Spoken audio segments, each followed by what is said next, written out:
Good morning. Good morning, all of you. Today I will start the discussion about women in combustion. I will ask some questions. I will introduce our panel with these ladies doing an amazing job in the combustion community. But after a few questions, I will ask you to ask questions. The idea is to try to identify who is this minority in our community. Women in combustion, there are less than 15%. So what are their motivations? Why are they here? And knowing them better, knowing us better, you will be able to better interact with us, and we'll have a more successful community. But before that, I would like to start with a small quiz. I think I have this stuff. Yeah. A quiz about women in science and not women in combustion, but just to start a discussion about women. So the first question of my quiz is, who is this woman? So who knows who is this woman? Thank you very much. So this is Marie Curie. So Marie Curie was a great scientist. She's from Poland. She got 2 Nobel Prizes. So she started her PhD in France with her supervisor, Pierre Curie. They get married, they got 2 children, they got a Nobel Prize, and then Pierre Curie had an accident on the street, he died, and she continued to work in chemistry, and she got a 2nd Nobel Prize for herself. She has been a great scientist. Without her, we would not have X-ray at the moment, so her impact on the society has been major. But now, a bit more complex. Do you know who is this woman?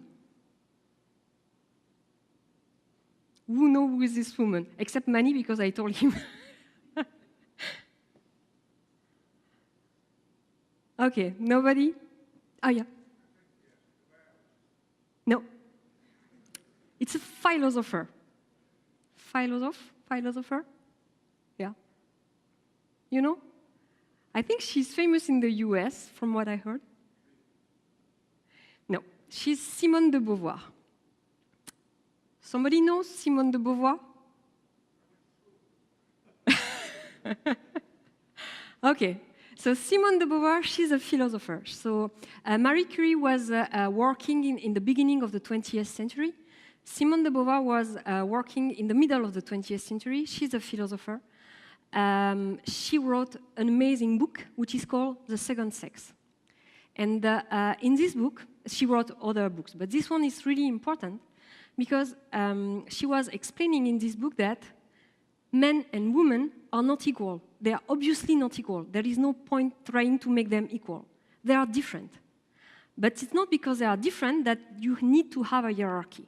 You can be different, but you are a human being also. If you are a woman, if you are a man, whatever the color of your skin, whatever your religion, whatever who you are, there is no needs for making a hierarchy, and it's not because our society is based on a really strict organization that we need to behave this way, and we don't want to change the society, actually.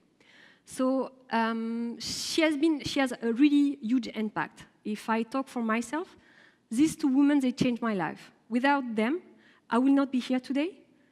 Without them, I would probably now be at home, taking care of my family, and probably just watching my husband making a nice presentation and watching him on YouTube and be proud of him. So I hope he is proud of me today. And I just would like to start the discussion keeping these 2 women in mind and trying to discover who are the women in combustion in our community. Who are they? Are they a more traditionalist person? Being a great woman, great mother, great spouse, and great scientist, like Marie Curie? Or are they more free minds? Simone de Beauvoir never got married, never had any children, but she had an amazing life. So for that, we'll ask them a few questions, and I hope you will help me in discover how great these women in combustion are. So I think we can applaud them to welcome them on the stage. So please, can you join?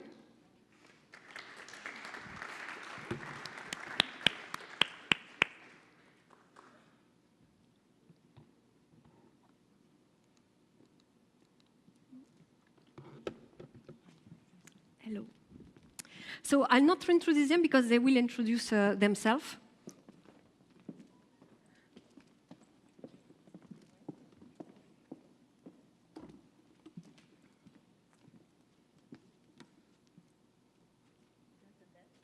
Yeah.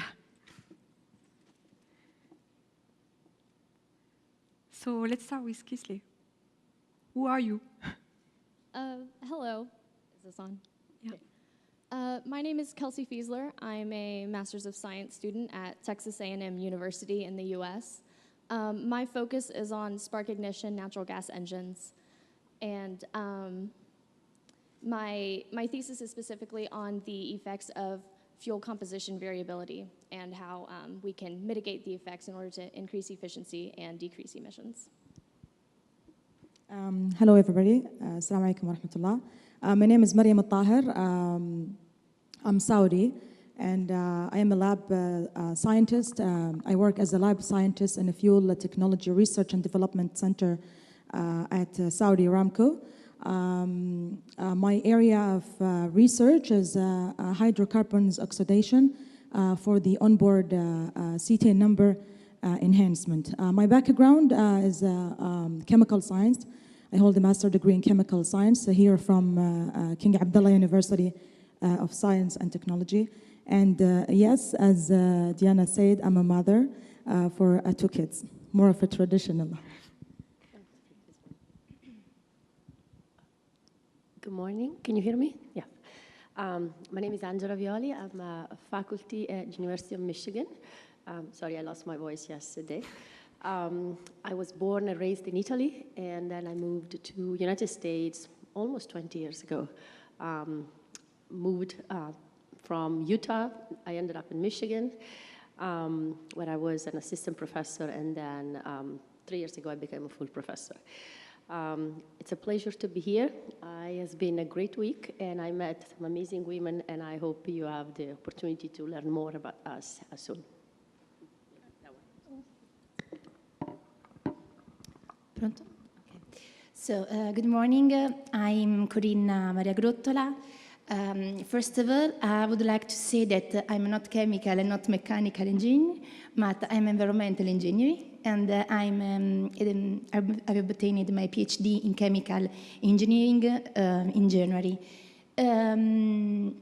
So the topic of my research is the study of pyrolysis of contaminated biomasses with the aim to valorize a waste and produce in the same time 3 different biofuels, so liquid, gas, and solid phase.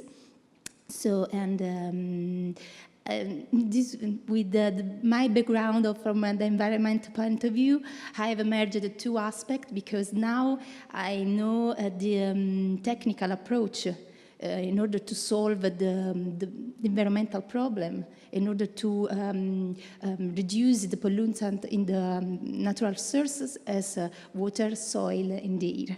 So Hello, everyone. My name is Maryam Al-Malki, and I'm from Saudi Arabia. I'm a master's student here at KAUST in CCRC. I work with Professor Mani, and I study the oxidation and pyrolysis of the gasoline circuits and jet-steered reactor.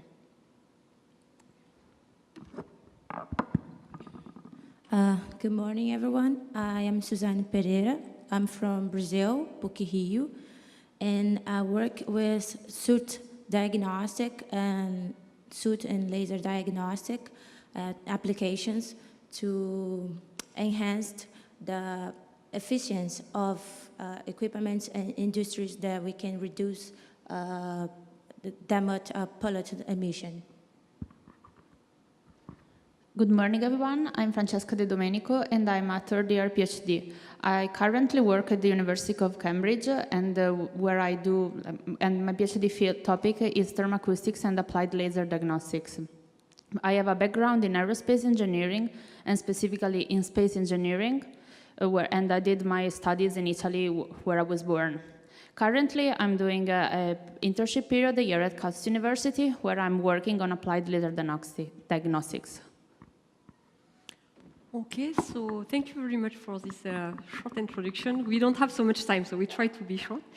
My first question would be, what's your motivation? You could choose any research field. Why did you choose combustion and combustion science, or work related to combustion science? Who wants to answer? You want to start? Yeah. Sure, yeah. So in my case, when I was in school, it was the typical story of I liked math and science. But when I was in college, university, I actually started as a civil engineer. And I just thought it wasn't really what I wanted to do. So I switched over to mechanical engineering, and in my thermodynamics course, I just fell in love with heat transfer and the study of energy conversion. And so that's kind of why I went into the engines. And engines go hand in hand with combustion, of course. So that's kind of why I fell into this field. Okay, so mainly the fun aspect of the research field that motivates you. Okay. It's just fascinating learning about how engines work and how so many different components come together to achieve a purpose. Okay. Somebody else? Yeah, I will add to that. So in my case, it was different. So my background was chemistry. And I found, I was looking for job opportunities within the industry in the research and development area, and also back to the Eastern Province where my family settles. And I found that, honestly, in the job offer from Saudi Aramco, and it suited me very well. That's how I ended up with the combustion field. And it seems very interesting, the chemical part, the chemical science part and aspects of that science. It's interesting. So in your case, it was more a matter of opportunity. You have the opportunity and you like it, so you continue. Yeah. Okay, thank you. Another experience? With the voice. So I don't have any special story. I guess it was fate. I had a friend who had a PhD, was actually doing a PhD in combustion. Mm-hmm. And so I spent a lot of time in the lab with him. And so I like the idea, and so I started my PhD. That was the beginning of the story. But I guess what I really like right now, and I think what has been clear maybe throughout the whole week here, is that you can talk combustion using a lot of approaches. It is a highly interdisciplinary field. So he goes from, diagnostics, applied physics, math, but also molecular stuff, chemistry and fuel. So I love that breadth of the field. Okay. In my case, because I'm environmental engineering, and I feel that the possibility to approach with the technical aspect. For that, I have chosen the possibility to study in the Institute for Research on Combustion of Italy, where it's possible to study the chemical aspect, the environmental aspect, and the combustion process. If you consider, for example, an integrated system with the combustion, with the pyrolysis, considered as a treatment of waste. And in this way, we have the environmental point of view. And then we have the technical point of view, if you consider the combustion. So at the beginning, I chose this field research because I feel the possibility. I wanted to merge the two different point of view, the environmental and the chemical approach, so the technical approach. Okay. So is it correct if I say that you try to have an impact, environmental impact, by working in combustion? That was one of your motivations? The environmental impact, so is the, if you consider the mild combustion, is a process with low NOx emission, with zero soot formation.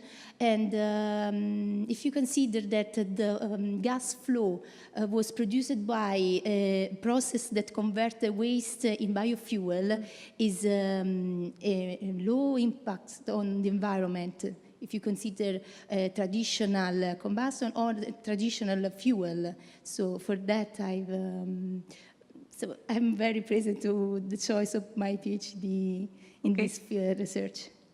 Thank you. Well, for me as the chemist, I was always interested in the fuel and fuel production, the chemistry of the fuel, but I didn't know much about combustion.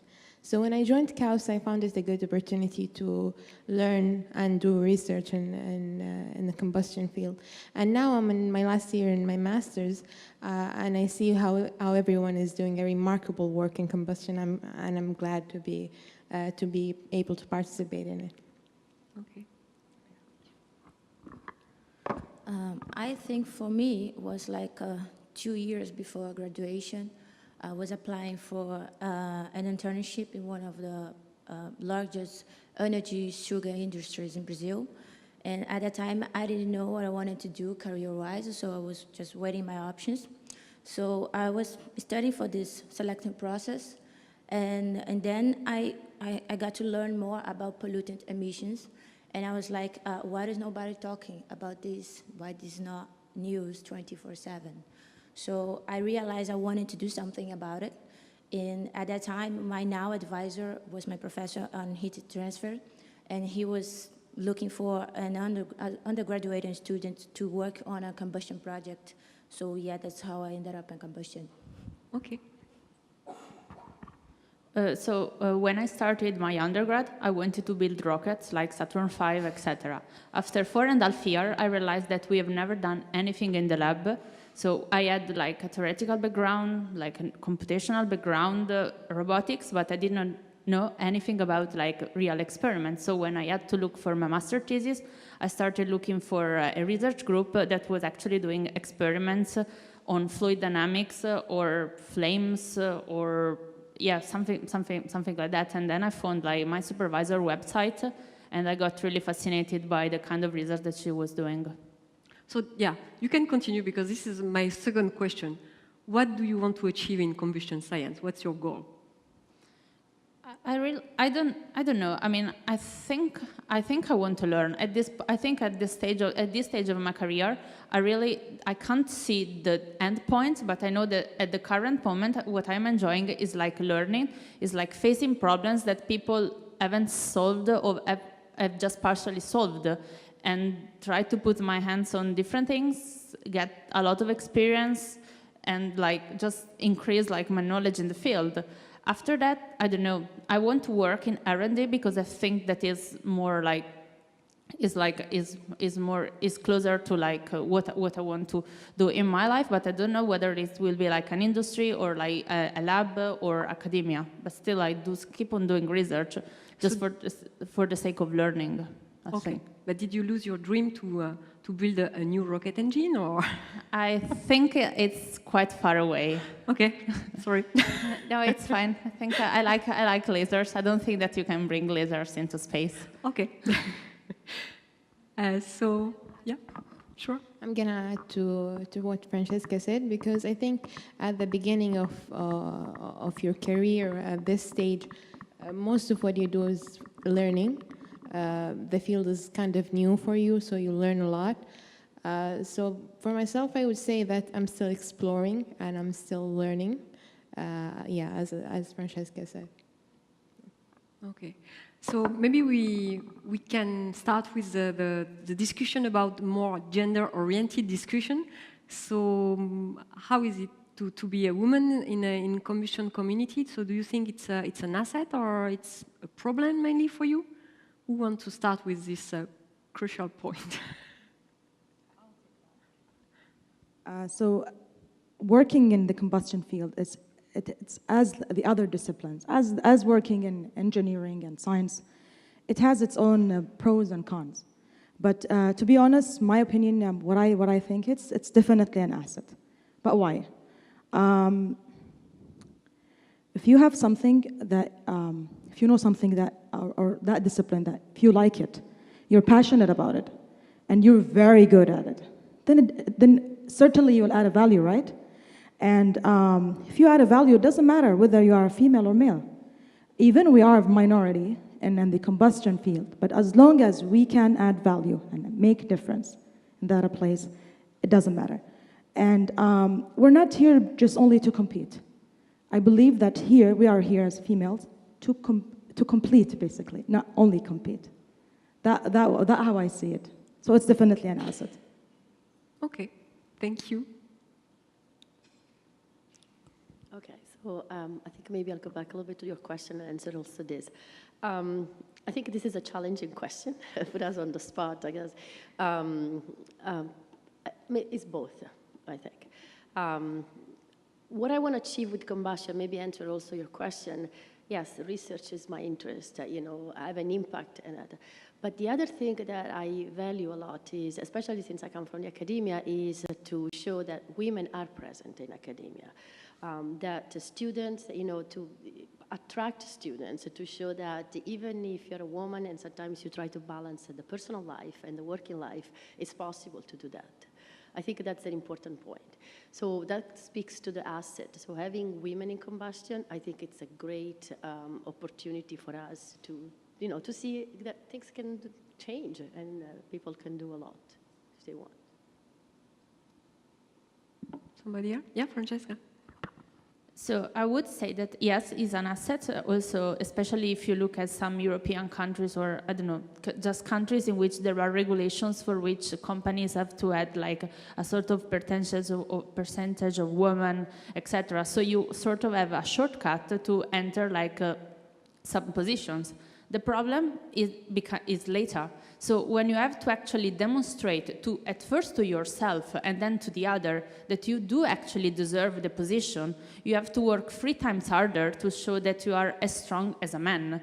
And that becomes a problem. Also, especially when you have to face with people that might still think that women are not as able as men. Because when you do a job, you sort of have to interface with people from different backgrounds, different level of education that come from different countries. And that becomes a bit more a challenge. Yeah, sure. Yeah, I think that as long as there are people who think women can do research, can do science, we will have a problem. So I believe that people need to be more open up to new perspectives. And in research, it should not be any different. So like science is something very important. It should be embedded in some way on daily basis, and it should be different. You need this diversity.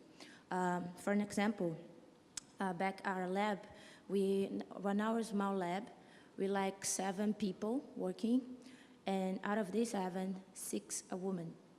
The only man is my advisor, and he likes to work with us because he said that we are direct and we say we want to do this and how can we do this and yes or no, and he likes to have these 2 different ideas and couple up together, and we work very well. So I think we are an asset and people should see us like that too.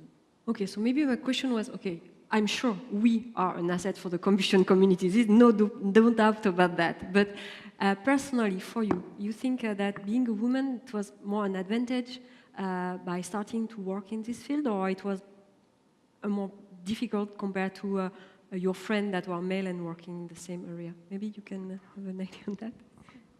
Yeah, I can answer to that. So I'd say being a woman in this field is a little bit more challenging because like when I'm meeting someone new who might not be from this field or from engineering at all, and I say, I'm a mechanical engineer, I work with engines, there's always that look of like shock. What? Or like, what, how can you do that? How, it's abnormal, or it's unusual, it's not common. And that's always kind of bothered me. So I guess with getting that sort of reaction from people, it encourages me to work harder, to study harder, to, I guess, just to apply myself more than I think maybe male counterparts would. Okay. So I think it's time for you to start to ask a question to this nice panel. So I have the board, I think. Who wants to start the discussion? It's not only for the student. Anyone can ask any question. Okay, I'm really bad at that. All right, good morning. My question is, what can industry do to become a more attractive workplace for women in technical fields? first have the same offer as our colleagues, the male colleagues, so equal offers, let's say, and give the opportunities, for example, the field opportunity. We can have, for example, an optional field opportunity for the ladies who works in the industry. Whenever she's ready to go for that opportunity, she can go and have some experience about it. Sometimes the health of the lady does not help in that, when she is pregnant, for example. It is nice to keep those options open. There are ladies who are always ready for these opportunities, and there are ladies who want to take their time and plan for when to go with it.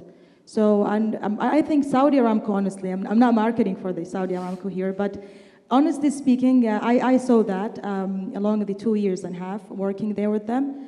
They don't push to go to the harsh environment. They give it to you as an optional. And we got the first field in Saudi Arabia, welcoming and hosting a female engineer and scientist in Ras Al Noura. So that's a great, I think. Can I answer to that question as well? So I've had internships, and I really appreciated when the company had like a female support group, because it allowed an opportunity for people with similar issues to come together to talk about like what was bothering them, and then maybe to come up with a plan that they could pitch to a manager to fix a problem if one exists. So I say female support groups. Okay. Just adding to what has been said, I think the idea is the same. If we can find a role model, if there is a small community of women present, even in the industry, that can attract students or other scholars or scientists, that makes a huge difference. To know that it's possible attracts more people, I think. So academia, for example, is different from the industry, but what I have seen here at University of Michigan, we are doing right now a lot about what they call DEI, so diversity, equity, and inclusion. And so there is a lot of support, a lot of things that you can learn and you can do. So having that flexibility, I think it's a great, is a very appealing to people.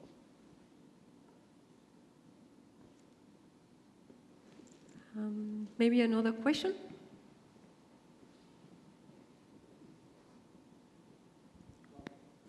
Can we ask a question? Oh. Okay, I have a question. Oftentimes the role of women varies from culture to culture, and of course from background and family. So maybe I would like to get maybe 3 perspectives. Maybe one from the West, okay, maybe from the U.S. Maybe one from South America, and one from this region, the Arab world.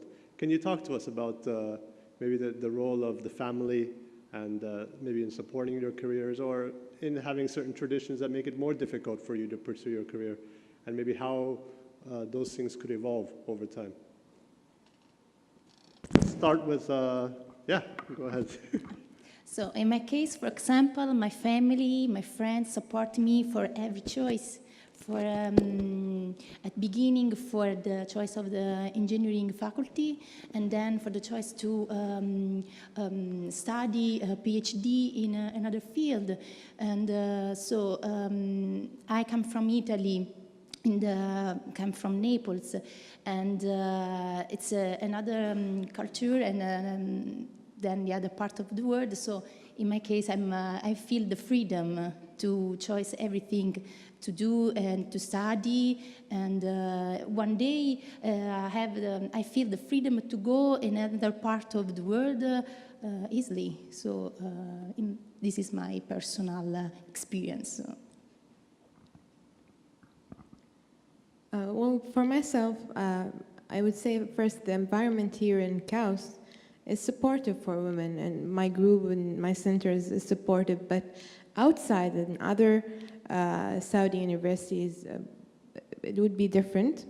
The family, of course, will play a key role. I mean, my family was supportive, but not everyone, not every family is supportive. I know a lot of my friends did not pursue on their dreams because of their families or their spouses. But however, I believe, like as Mariam said in the beginning, if you believe that you can do something, you can do it. So you just go for it. I didn't have the chance, for example, to study engineering, but I went for chemistry, which is, I thought that it's close enough. And because I had the support of my family, I get the chance to study in the field I want to study in.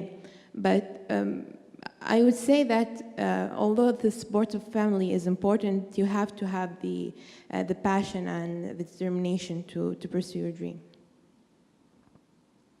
Maybe Suzane, you can ask your comment, and then we ask about the family part, because I'm not sure you already have a family with you.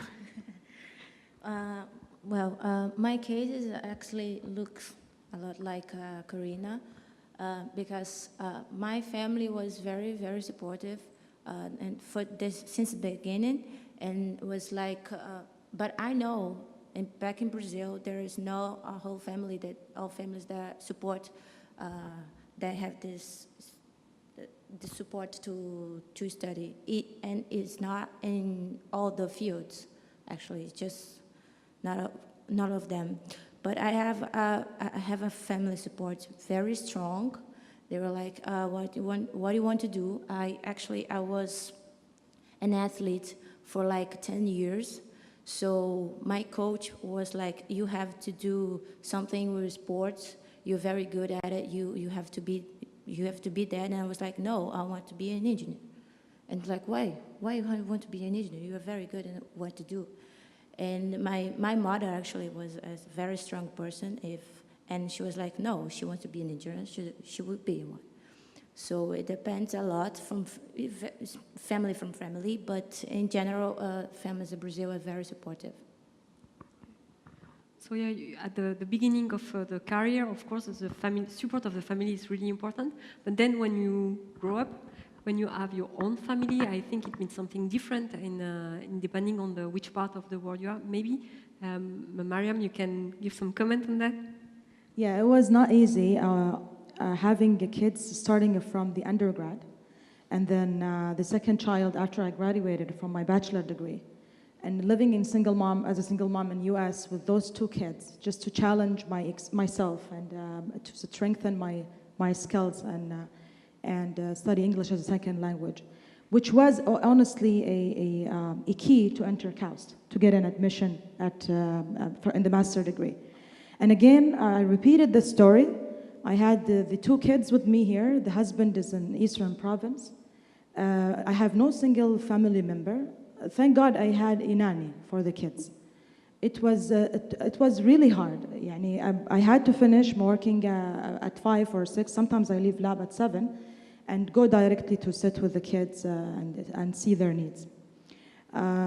It is definitely not easy, but it becomes a little bit easier with help, of course, with the support. Without the support of my husband, my family back there in Eastern Province, their emotional support, let's say, I wouldn't honestly do it. And as Mariam, I will relate to Mariam's points. You need to be passionate about it to be able to carry on all this, hard work and sleepless nights. Because I was passionate of chemistry, I was able to do it honestly. And definitely, support is much more needed in case you have kids, especially kids. And now I'm not continuing my PhD for that reason. So I'm watching out for the kids' education, because I believe their education now is an essential, while mine is complementary.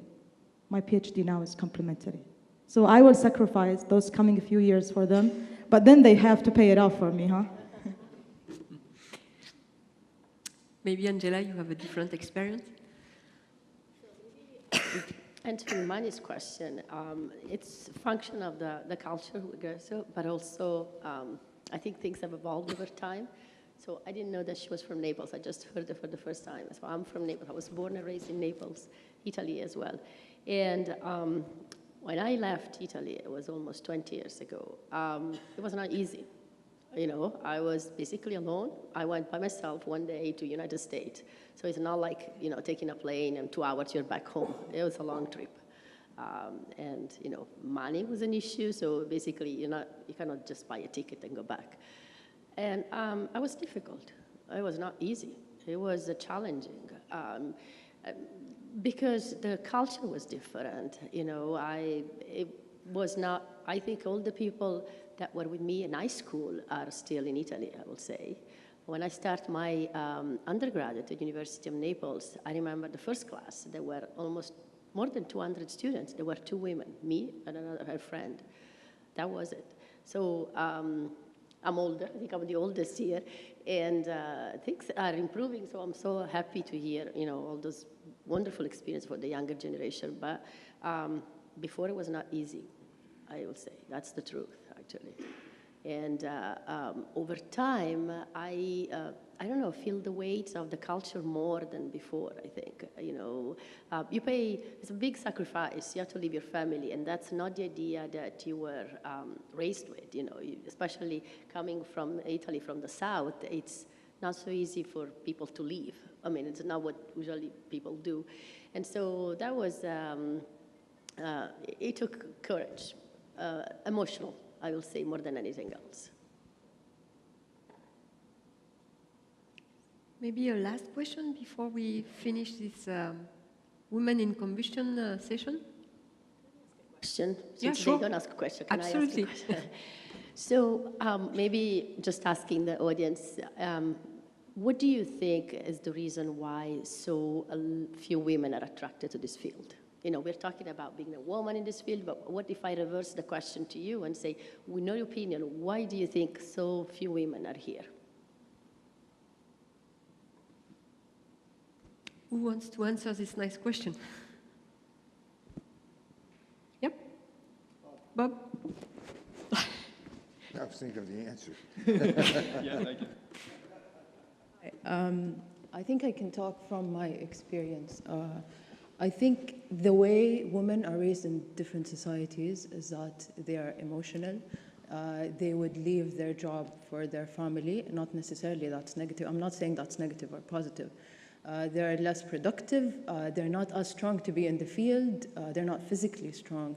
So, and they like pink, and they like Barbie, and they can't build. They can't be part of this contribution to society. They might not necessarily say that it is like they would not say it to your face, but the way they're raised, the environment around you gives you that vibe. So a lot of women, I think, in my society and even abroad when I was in school, get that feel. And I think it affects the way you move forward. And we need a lot, that's why we say that we need a lot of support. As one of the ladies here said, the support groups, support from our families, support from our governments to move forward. Because these negative vibes, they just push us back. A lot of women want to move forward, but they can't.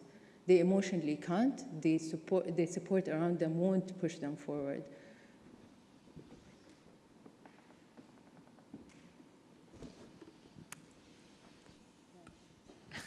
I can talk from a mother's point of view. I have 5 daughters, and 3 of them are in the chemistry field. 2 are chemical engineers in the nuclear field, and 1 is organic chemistry, doing a postdoc in the US. But I think as a mother, as I've watched them and just the difficulty, because I hear a lot of this when we gather together at the dinner table, and of it kind of being in a man's world, and just the difficulty that they've had being in the field. But as a mother, I really pushed them to that they could be anything that they wanted to be, that it was up to them. And so they chose those fields knowing that it would be hard, and it still is difficult. But I've let them know that they're able to achieve and do just as well as anybody else. And so I think the time period that we're in, things are slowly changing, and hopefully that will continue to change. With women being in the fields, hopefully it'll open up more and more, that more women will have the desire to come into the chemistry fields and so forth. So I think it's good. I think it's wonderful with the woman being in the field. So. I do have a I do have a son here. Sorry. I think. Yeah, I just wanted to add why. You asked the question why I think there's few women in combustion, and I always thought it's because, and why there's more men. I think the women are much smarter. They go for the fields that they think are more innovative, like biology and medicine and law and computer science, and quite remarkably, those areas have shown that they are more relevant, maybe. And I think that's where us as a community need to show that combustion, though, is the most brilliant field of science. And I think that's what the purpose of this school is, to show that we have excellent chemistry, excellent physics, excellent thermodynamics. We push the boundaries of nanotechnology and additive manufacturing and lasers. And I think if we show that, then more women will see, hey, combustion is really a field for my brilliant mind, and then we can attract them. So that's for all of us, for all of you, but also the men in the audience to get more women in.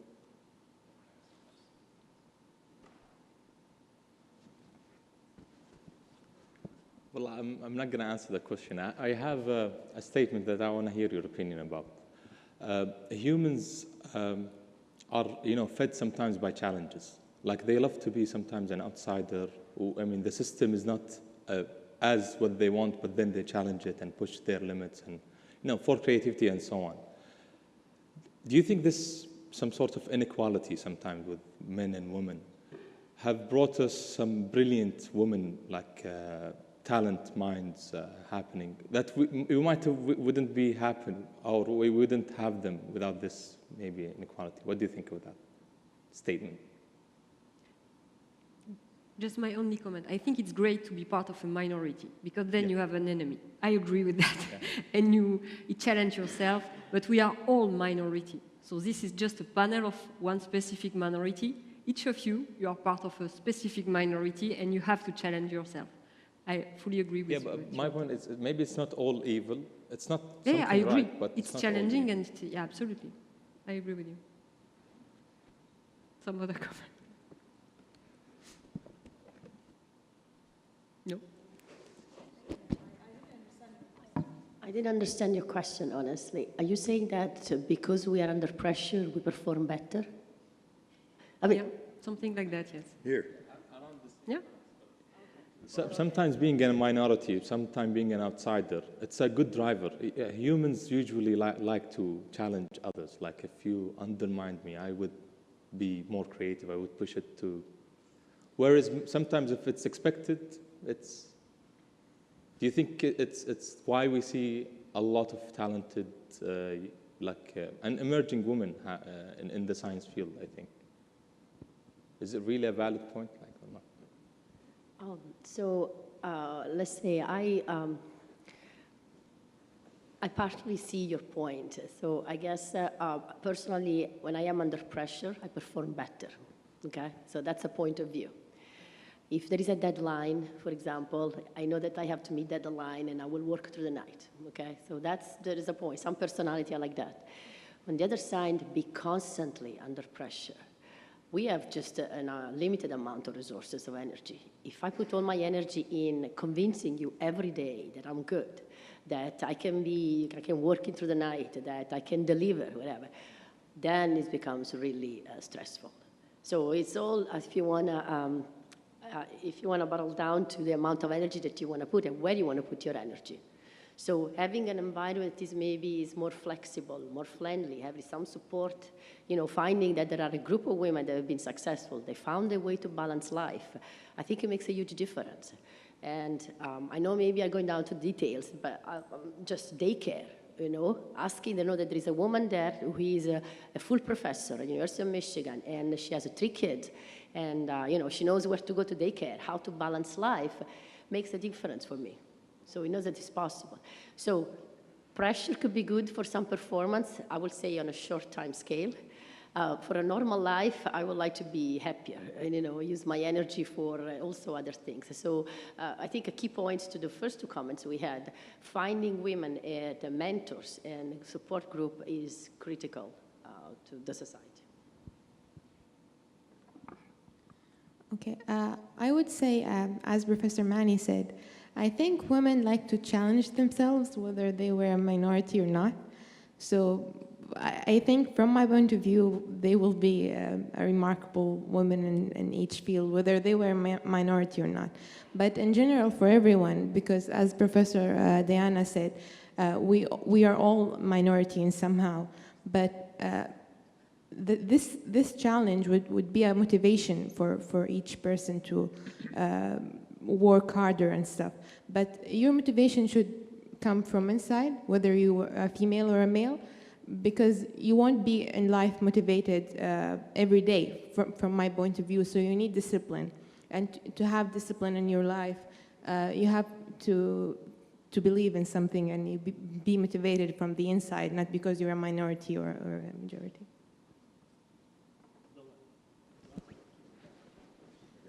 Noor?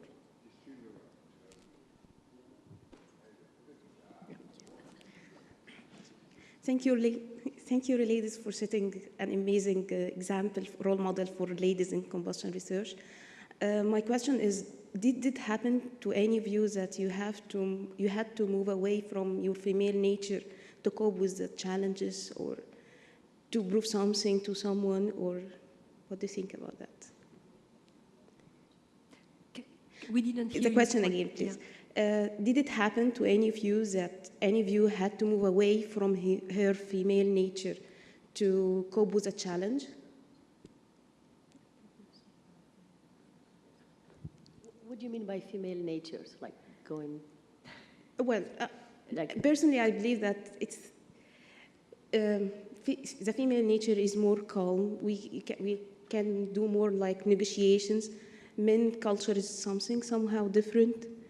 Yeah, so let me add to this. So the first time I got the job, it was dominated by male. It's still dominated by males, actually. And I found myself a little bit harsher, my voice a little bit harder, and losing kind of my, calmness, let's say. Exactly. And my family realized that. So the beginning was a bit hard, but then you have to pull yourself back and balance yourself. And not bossing your husband at home, for example, because I end up bossing him also at home, until I found the balance, honestly, and then I get back to myself. But yes, of course, I think even if you are in the middle of lots of females, sometimes you get nasty. I'm sorry to say that, but whatever the environment around you, you gain from the environment, right? Whether it's a male or females. So it's all about balancing, and yes, you face that when you work with a lot of males. Okay, so thank all of you for your participation. Thanks of the panel of Ladies in Commission. We have to finish this session, so thank you again for your participation.